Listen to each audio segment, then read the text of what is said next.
تمہارے چیخنے کی وجہ سے, تمہارے چلانے کی وجہ سے وہ میرے 2 پیشنٹ بھاگ گئے ہیں. اگر تم نہ چیختے نہ چلاتے تو وہ بھی آتے, ان کا بھی علاج کرتا, 200 روپیہ اور کماتا, 600 روپیہ میں کما لیتا. لیکن تمہارے چلانے کی وجہ سے وہ 2 پیشنٹ میرے بھاگ گئے, تمہیں اس کا جرمانہ دینا پڑے گا, اس کا پینالٹی تمہیں دینا پڑے گا. میرے بھائیو, اسلام نام ہے اعلیٰ اخلاق کا, اسلام نام ہے اعلیٰ کردار کا.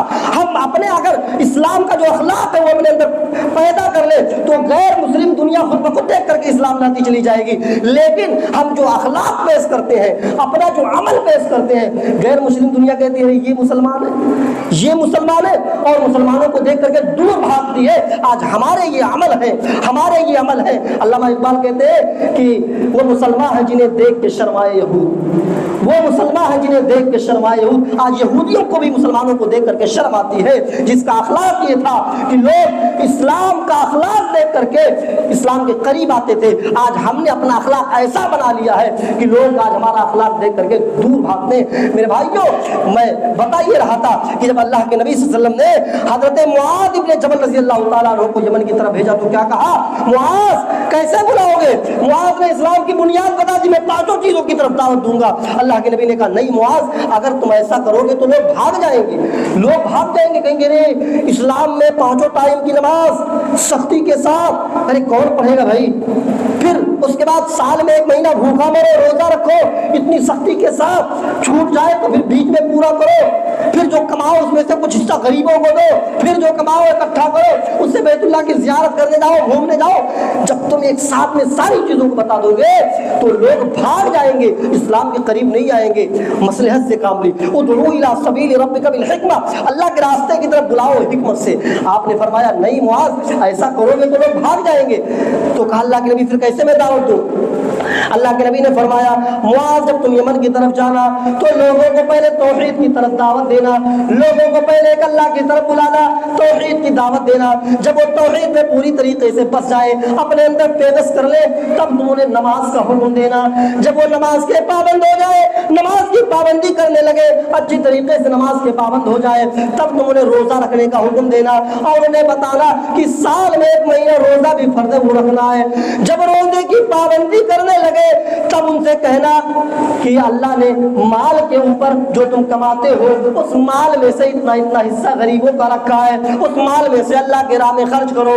جب وہ اچھی طریقے سے زکات دینے لگے, اپنے مال کو اللہ کے راہ میں خرچ کرنے لگے, تب ان سے کہنا کہ زندگی میں ایک بار حج بیت اللہ کی زیارت کرنا تمہارے اوپر فرض ہے. ایک ایک چیز کو بتانا, بھلے ہی 5 چیز بتانے میں کئی سال لگ جانے دیجئے, لیکن مصلحت سے حکمت سے کام لینا. ایک ایک چیز کو ایک ساتھ میں 5 چیز کو بتا دیں گے تو لوگ بھاگ جائیں گے, اس لیے فرمایا حکمت سے کام لو. اللہ بھی قرآن میں یہی فرماتا ہے ادعو الی سبیل ربک بالحکمہ, لوگوں کو اللہ کے راستے کی طرف بلاؤ حکمت سے, والموعظۃ الحسنہ, اچھی نصیحت کے ساتھ, وجادلہم باللتی ہی احسن, اور جب ان سے مناظرہ کرو, گفتگو کرو تو پسندیدہ انداز میں.